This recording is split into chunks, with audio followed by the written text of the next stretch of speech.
Isang mapagpalang umaga po sa bawat isa. Purihin ng Diyos. Talagang napakabuti po ng Panginoon. Maski ang panahon ay narito po tayo, narito po bawat isa. So dito lang po nakikita, dito po papasok ang ating pag-aaralan dito ngayong umaga. So sa bawat isa po, meron po akong muli na isang tanong na tunay.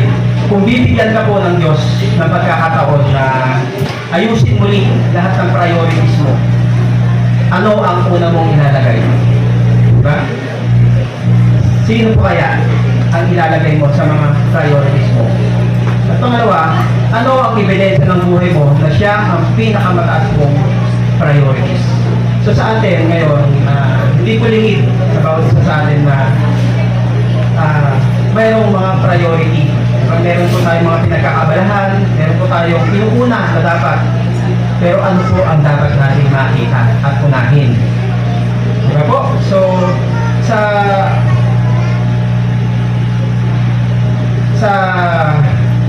aklat po ng Chronicles, ayan po ang sinasabi. Ito po ay awit po ni David na pasasalamat. Sabi niya dyan, magpasalamat kay Yahweh, tumawag sa kanyang pangalan, ang lahat ng gawa niya sa lahat ay ipaalam. Umawit ng pagpupuri at siya'y parangalan, ang kahangahangang gaway, ibalita kahit saan. Verse 10, dapat kayong magalak sapagkat kayo'y kanyang bayan. Ang lahat ng sumasamba sa kanya ay magdiwa. Verse 11, lumapit kayo kay Yahweh upang tulong niya hingin. Sa tuwin ay parangalan siya at sambahin. Verse 12, inyong alalahanin ang mga kamanghamanghang niyang gawa at matuwid na paghatol at gawang kahanga-hanga. Purihin ng Diyos sa kanyang pagkabasa po ng kanyang salita. Alam niyo po, ito ay nung sinulat po ito ni David ay hindi po biro ang kanilang mga pinagdaraanan. Hindi po biro yung kanilang mga nalustan. Di ba po? So ngayon, ano kaya ang mapapansin nyo? Kagaya po ng aking tanong natin kanina, paano natin mapapanatili ang priorities natin na straight? Ibig sabihin, tuwid. Di ba po? So, paano natin itinutuwid or itinatama ang ating mga priorities ngayon? Ito po ay, ako hindi po ko excuse dito. Lahat po tayo ay hindi po talaga exempted po sa ganitong tanong kapag tinatanong na po tayo ng ganito, di ba? Kung ating mapapansin, kapatid, di ba? Dito pinapakita na ano ang tunay nating priorities. Saan natin to mas inuuna sa trabaho ba? Sa mga negosyo ba? O sa mga iba't ibang pinagkakabalahan natin? Which is, hindi naman po yan masama. Yes. Pero ano dapat ang una nating priorities? Tuwid po ba siya? Tama po siya? Akma po siya? Nasa kalooban ba ng Panginoon yung ating mga priorities? Di ba? So ito po yung mga tanong sa atin na hindi po ako excuse. Di ba po? So dito po, si David that time, kung ating titignan, ito yung panawagan niya sa atin na dapat makita natin kung ano ang dapat unahin. We need to seek the Lord. Yun po ang gusto niya dyan.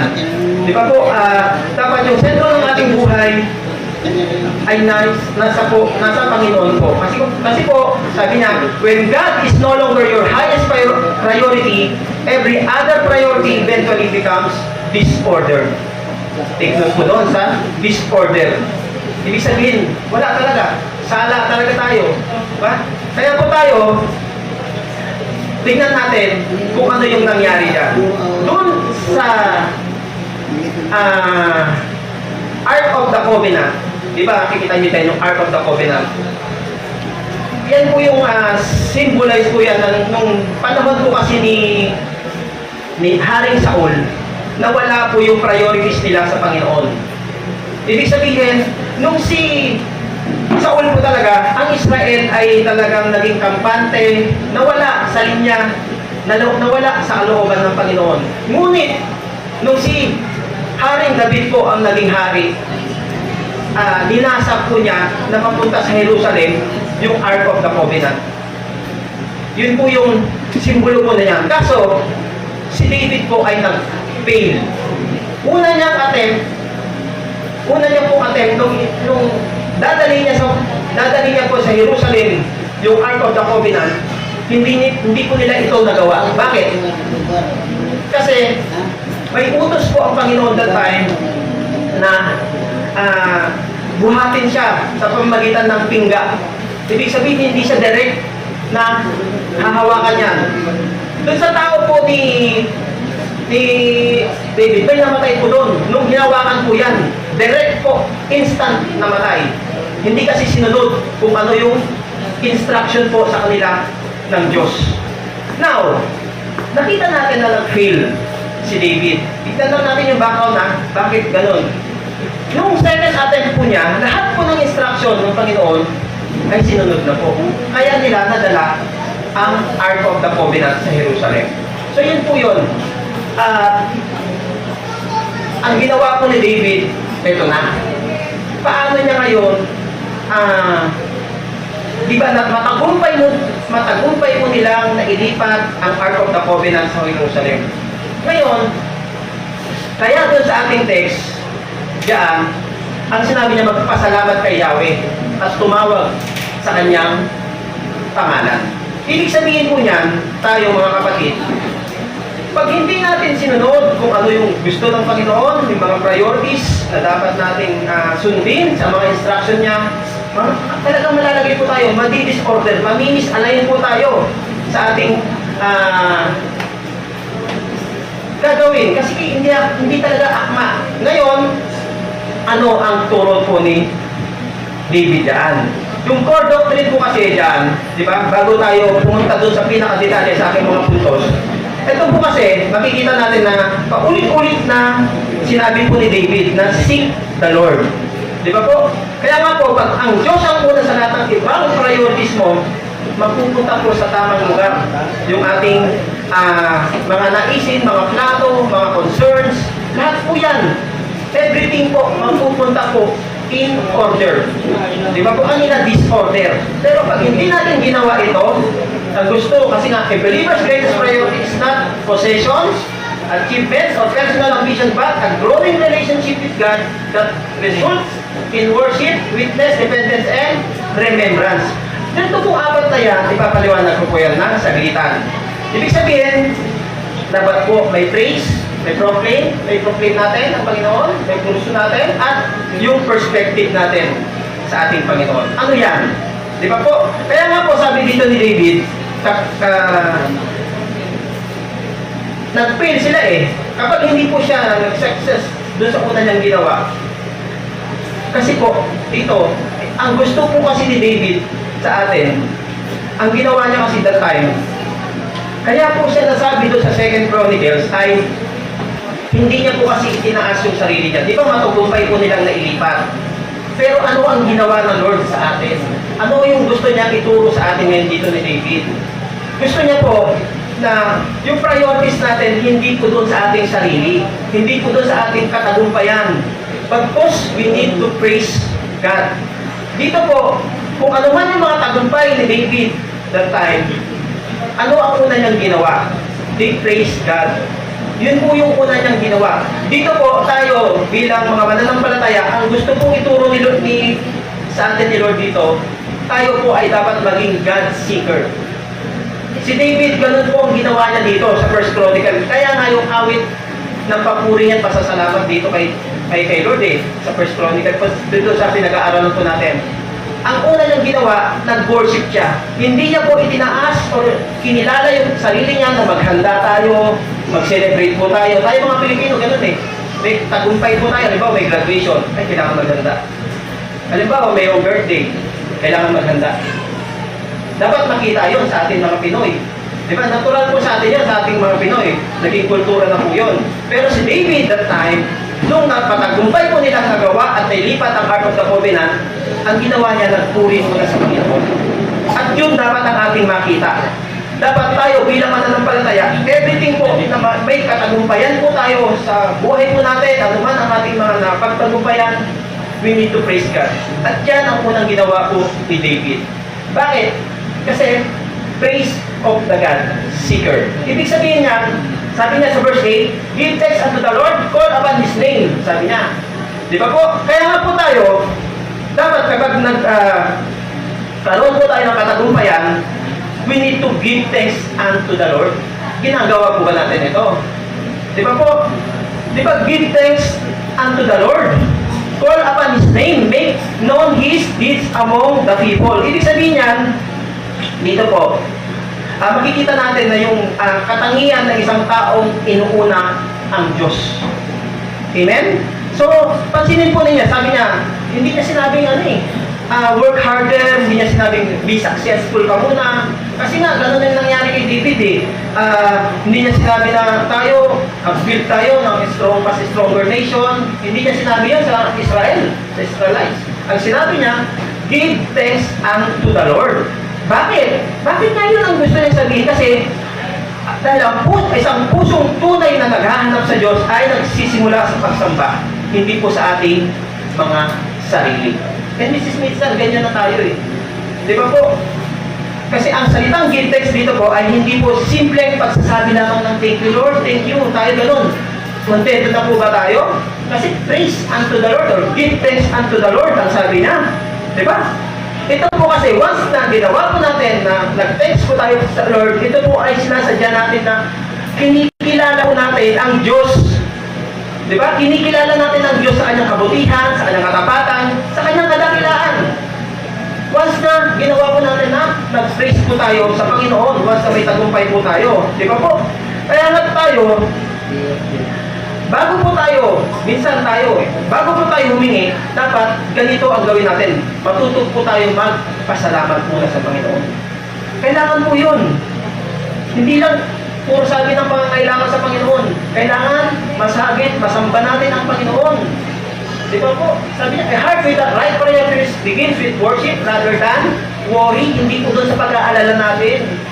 Ganun po tayo dapat. Dapat yung nasisip po natin, gratitude shifts our attention from what we love to who God is. Mas nakikita natin si Lord kung sino siya. Mas nabibigyan natin siya ng priority, nabibigyan natin siya ng highest priority sa ating Panginoon, para sa Panginoon. Sino siya sa ating buhay? Ganito yun. Dapat we need to give thanks to the Lord. Ano man ang ating tarapin, katagumpayan, dapat sinasamba natin ang Diyos kasi karapat dapat po siyang sambahin. Everything, mawalan man tayo, we need to give thanks pa rin sa Panginoon. Magkaroon man tayo, we need to give thanks pa rin sa Panginoon. Lahat dapat give thanks natin. Isipin natin, di ba? Kaya nga kapag yung ating mga anak, di ba, pag lumalapit sa Kanya, ang ating mga anak, alam na ng magulang yan eh. Di ba? Alam na ng magulang kapag lumalapit. Di ba? Pero ibang-iba po yung anak na lumalapit na hindi lang para humingi. Tayo, ganun po ba tayo? Ang anak na lumalapit para lang hindi humingi. Bagkus gusto niyang makasama, makaniig ang kanyang ama. And ganun ang gusto ni Lord sa atin, sa buhay po natin. Diba, hindi lang tayo lumapit dahil may kailangan po tayo. Lumalapit po tayo sa Panginoon dahil siya ang ating Ama at siya ang dapat po nating sambahin. Di ba po? Kaya kapatid, sa atin, paano nagsisimula ang araw po natin? Paano? Saan po tayo nagsisimula? Di ba? Sa pagtingin ba ng emails? Sa pagtingin ba ng Facebook notifications sa natin? Balita? Schedule natin? Minsan ako guilty po dyan. Yung schedule ko. Baka mayroong naka-leave.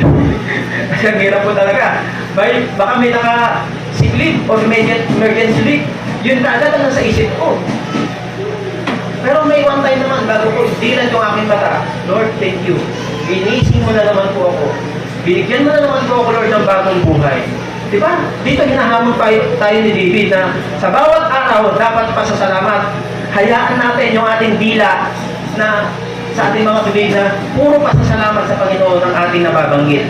Dahil ang pusong marunong magpasalamat ay pusong kinikilala ang Diyos ang pinagbumulan ng lahat ng ating biyaya. Kaya kaibigan, we need to check our heart.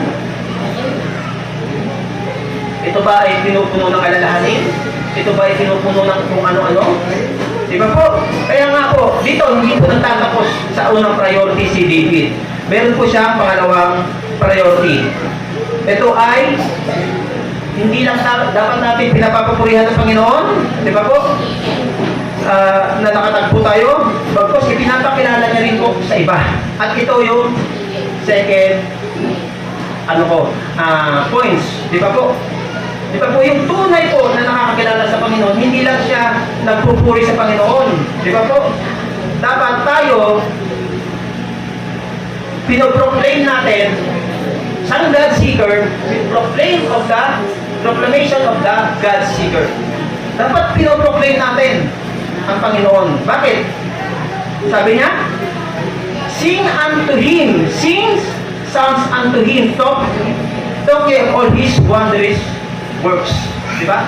Lahat ng ginagawa ng Diyos sa atin, sambitin natin, i-proclaim natin. Yung lahat, hindi lang po maganda ha, lahat. Hindi po pinipili. Diba? God never intended His blessing to stop with us.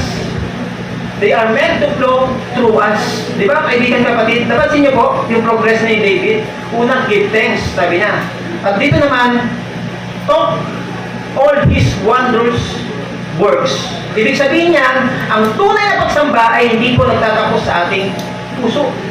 Umaabot to sa ating bibig. Nailalabas po natin, naisishare po natin, naibabahagi po natin yung kabutihan ng Panginoon. Kasi kung pag yung sinabing talk, sabi niyan, ito ay nangangalagot na ikwento natin, ipahayag natin, ibalita natin sa iba ang ginagawang mabuti ng Diyos. Hindi lang po sa tuwing magaganda. Yes, nakaka-encourage po lahat ng magandang ginagawa ng Panginoon. But, kailangan natin yung kamangha-mangha na ginagawa ng Diyos sa atin. Di ba po? Masarap ibahagi ang Diyos na once na full po tayo, napupuno po tayo ng biyaya ng Panginoon. Pag yung biyaya ng Diyos na ibahagi natin sa iba, hindi natin alam ang kilos ng Panginoon. More than our expectation and our imagination. Ganun ang Diyos sa atin.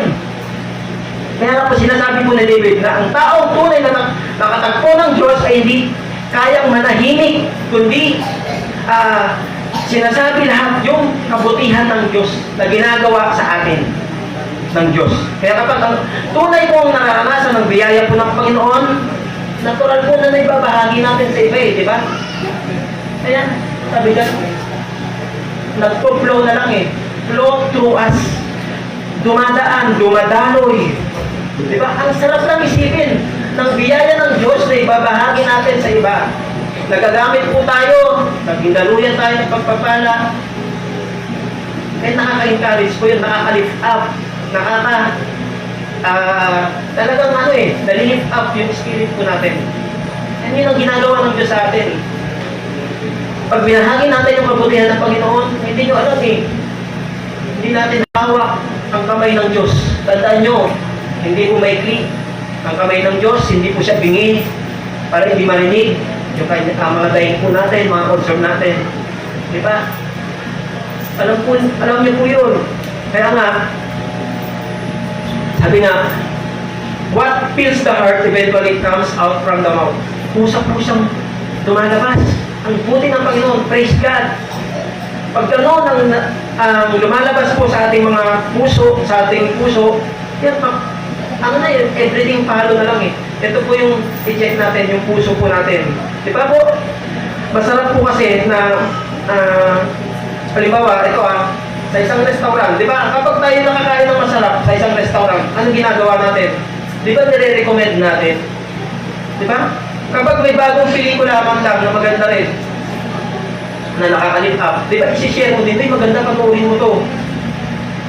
Ganun ang kabutihan ng Panginoon, dapat isinishare, binabahagi natin sa iba. Pinoproclaim natin. Di ba po? Ikwento natin yung mga bagay na pang-eternal. Huwag po doon sa temporal po na po. Kasi yung biyaya natin, yung biyaya ng Diyos, huwag mo itago, huwag mo sarilinin. Di ba po? Huwag natin sarilinin yung biyaya na nare-receive natin sa ating Panginoon. We need to proclaim. Ibahagi natin, ipahayag natin. Di ba po? So, tayo po, tinatawag po ni Kristo na maging ano po tayo? Saksi. Di ba? Maging saksi po tayo ng Diyos sa buhay po natin. Ay ang sarap lang isipin na magiging ano kayo, kaluyan. Di ba po? Hindi lang naman tayo sa ano sa mga estudyante. Siyempre, sa paaralan yan. Sa amin, sa akin, sa trabaho. Di ba? Sa kumpanya. Sa lahat, sa community natin. Ibahagi natin kung ano ginagawa ng Diyos sa atin. Di ba po? Kasi ito ang ginawa po ng Diyos sa buhay ko, sa buhay ni David. Kaya niya na-share yan Kaya niya na, ganun na lang yung pasasalamat niya nung patagumpay po silang nailagay ang Ark of the Covenant sa Jerusalem. Kaya nga kailangan natin, ikwento mo yung buhay ko. Buhay mo kapatid sa ibang tao. Di ba? Kaya nga po, God never intended His blessing to stop with us. Sabi niya, He intended them to flow through us. Kaya po, ang biyayang natanggap natin ay hindi lamang para sa ating kasiyahan. Para sa iba yan. Huwag natin sarilinin. Diba? Ito po ay kalulatian ng Diyos na ikakabuti po ng iba. Amen? So, we need to seek the Lord. Hanapin natin ang Diyos. At sa aking pangalawa, sa pangatlo, we need to pursue of God, of the God seeker. Ibig sabihin po niyan, kung meron po tayo, pinupuri natin ang Panginoon, pinoproclaim po natin ang Panginoon, kailangan may pursue natin yung ating pagiging God seeker. Hindi po tayo natatapos sa ano lang, na pagpo-proclaim. Dapat we need to pursue. Sabi niya, seek the Lord and His strength. Di ba? And seek His face continually. Ibig sabihin niya, tuloy-tuloy. Amen? Sa verse 11 po yan makikita. Diba? Matapos sabihin po ni David na purihin ng Diyos at ipahayag ang kanyang gawa, ito po yung mahalagang utos sa atin na dapat hindi natin lamang sapat na makilala ang Panginoon, hindi lamang sapat na maipahayag natin ang Panginoon, but we need to seek His face continually. Kasi sabi po niya, pag sinabi pong seek, hindi siya nasabi ni Lord na find the Lord lamang. Bakit? Hindi lang find we need to seek. Dahil ang buhay Kristiyano hindi lang po isang one-time decision. Ito po ay araw-araw natin pagkahanap sa Diyos. Kailan ka naghanap sa Panginoon? Pag kailangan mo siya? Pag may kasakitan ka na? Pag meron ka ng problema na hindi mo malampasan, na hindi mo alam paano mo malulusutan? Kailan mo ipupursya ang Panginoon? Pag agaw buhay na rin? Di ba po? So, hinahanap natin ang Panginoon, hindi lang kapag may problema, hindi lang kapag may sakit, hindi lang kapag may kailangan tayo. Hinahanap natin siya dahil siya ang pinakamahalagang relasyon sa buhay po natin. Di ba po? Seek the Lord and His strength. Hindi niya sinabi po na seek your own strength. Kasi, minsan, kaya ko to. Kaya ko pa. Di ba? Baka kaya ko kaya. Huwag mong tignan yung kalakasan mo, kaibigan kapatid. Tignan mo yung lakas ni Kristo. Tignan mo ang lakas ng Panginoon sa buhay mo. Hindi natin kaya, kaibigan kapatid. But, sabi ni David, seek His strength. Di ba? Ang sarap lamang ko na pag sinik natin ng Panginoon, di ba? Ano ang sabi niya? David reminds Israel that seeking God is not one-time decision, but a lifelong pursuit. Strength is found not in ourselves, but in His presence. Saan daw? Saan daw makukuha yung strength? In His presence. Kaya kaibigan kapatid, saan ka naghahanap ng kalakasan mo? Di ba po? Ang buhay Kristiyano, hindi po dapat yan sarili mo, lakas. Sa lakas po ni Lord. Wala tayong magagawa. Hindi natin kaya. Mahina po tayo. Limitado po tayo. But si Lord, yung presensya niya, hingin natin sa Panginoon. And yun po yung pinaka-importante. Kailangan natin, paano natin nahanap ang Panginoon araw-araw ngayon? Di ba? Dapat sa panalangin. Hindi lang kapag emergency. Di ba po? Kasi talagang iba ang ginagawa ng Diyos sa atin. Unang puntos din, di ba? Daily prayer. Pangalawa, we need to read God's Word. Di ba? Dapat anuhin natin yung kanyang salita na makilala natin ang Diyos sa kanyang sinasabi. At pangatlo, fellowship. Nasaan po tayo pag fellowship? Linggo lang po ba ang fellowship natin? Di ba po? Ito, bakit nandiyan po ang fellowship? Yes, mahalaga po ang linggo. Pero paano ba humuhugot ng lakas mula Lunes hanggang Sabado kung linggo lang po tayo nagkikita? Di ba? Yan po ako, guilty po yan. Di ba? Hindi po ako excuse dito sa akin sinasabi. But, seek the Lord and His strength. Paano mo hanapin yung lakas sa Panginoon kung sa linggo lang po tayo nakikita? Ito po ay matibay po na ebidensya na kailangan natin na hanapin natin ang Panginoon. Huwag dun sa ating sariling kakayanan. Bagkus sa presensya po ng Panginoon. Kasi po, you will always pursue what? Value the most. Pinupursu mo lagi kung sino yung binavalue mo. Sino ang binavalue mo, kaibigan kapatid ngayon? Oras mo? Tulog mo? Pagod ako? Hindi ko kaya? Bukas na lang? Pagod ako hindi ko kaya. Hindi nyo alam. The more na nagpupurso tayo sa Panginoon, the more na mas iyaano ka niya i-relieve. The more na bibigyan ka ng lakas. The more na i-renew ka niya. The more na i-refresh ka niya. Di ba po? Pagod ako. Ay hindi ko yung excuse sa Panginoon. You need to value the most, which is Jesus, which is God. Amen? So, hindi po ako nagsisermon. Sinasabi ko lang po yung reality. Ito, realidad po sa buhay po natin. Bakit hindi tayo nanghihina? Bakit kapag parang lakas-lakas, parang wala lang siyang problema? Bakit ganun? Parang yung tao yan, napakalakas. Hindi nyo alam paano siya makipag-mix sa Panginoon. Amen? So, pangapat, perspective of the God seeker. Ibig sabihin po niyan, ito po, sabi ni David, remember His marvelous work. Ibig sabihin, yung ano niya dito, una, dapat, di ba, una ko, magpapasalamat, in-praise natin ang Panginoon. Yung ikalawa, ipinahayag natin yung kanyang mga gawa. Pangatlo, patuloy na hanapin ang Panginoon. Dito po sa pang-apat, yung katangian, remember His marvelous works. Bakit kaya mahalaga ang pag-aalala natin? Diba? Dito po, alam kasi ni David na ang puso po ng tao ay madaling makalimot. Kapag may blessing, nasaan si Lord? Kapag maayos ka, stable ka sa financial, nasaan si Lord? Saan ako atin? Ilalabas ko muna yung family ko. Kain muna kami sa labas. Di ba po?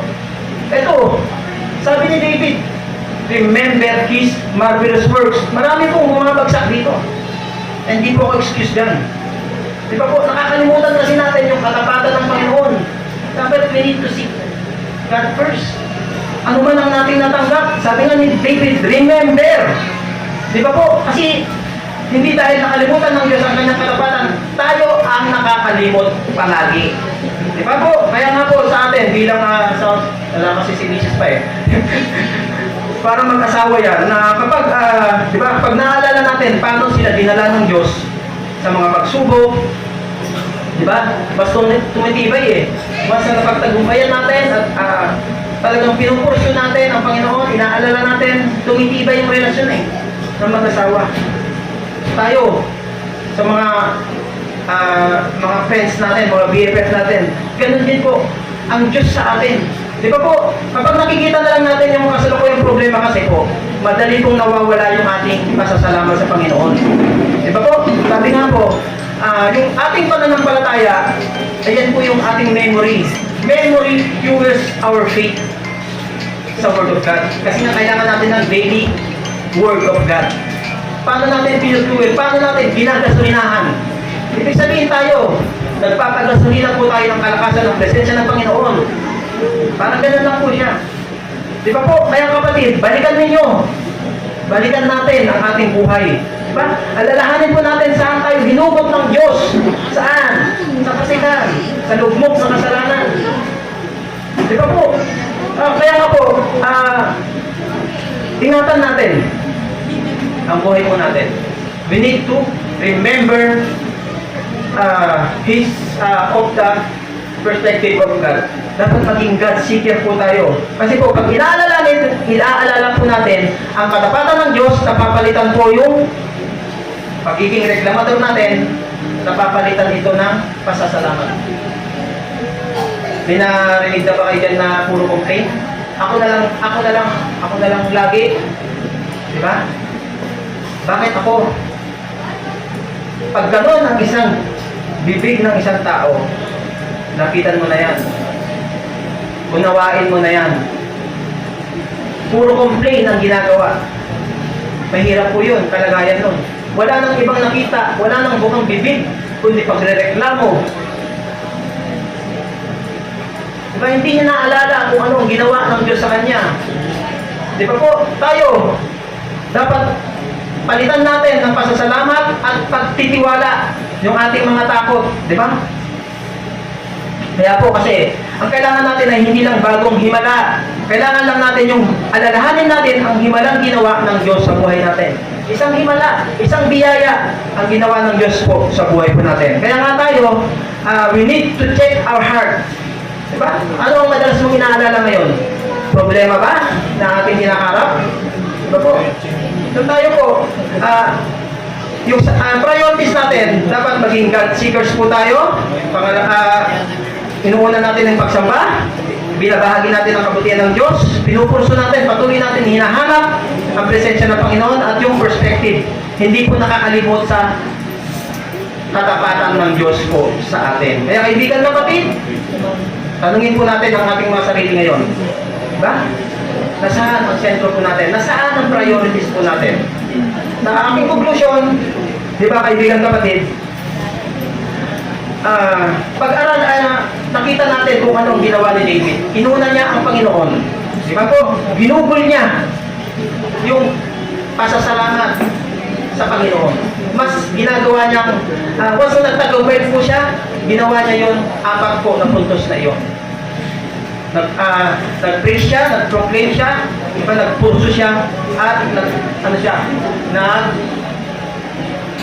perspective, na-remember niya ang gawa ng Panginoon sa atin. Kaya po itinuturo po ni David na yung mabuting paraan. Magpasalamat po tayo palagi sa Panginoon. Alalahanin natin yung kanyang katapatan. Diba? Huwag natin isik lagi yung success. Huwag natin isik lagi yung money. Huwag natin isik lagi yung comfort natin. Kasi po, ang sabi niya, sa huli, sabi ni Jesus, sabi niya, seek ye first His kingdom and His righteousness. And all these things shall be added unto you. Kaya kaibigan kapatid, ang Diyos po dapat ang una sa atin. Nagkakaroon man tayo ng tamang direksyon sa ating pamilya, dapat makita natin saan nanggaling yung direction po na yun, kundi sa Panginoon lamang. Kaya bago natin iset yung araw natin, kaibigan, sa buong umaga, kakarapin natin sa buong week na ito, we need to seek the Lord. We need to keep our priorities straight lamang sa Panginoon. Dahil kailangan po natin yung gawin. Di ba po? Huwag po natin palitan ng ibang priorities ang Panginoon. Amen po ba? Kaya po sa atin, ito po ang better way natin na gawin. Christ is not merely one priority among many. Sabi niya, He is the foundation that rightly orders every priority. Kaya kaibigan, salamat sa Panginoon sa kanyang salita na ito at tunay makita natin ang Diyos na lagi nating inuuna sa bawat araw. Sa Diyos lahat ang papuri.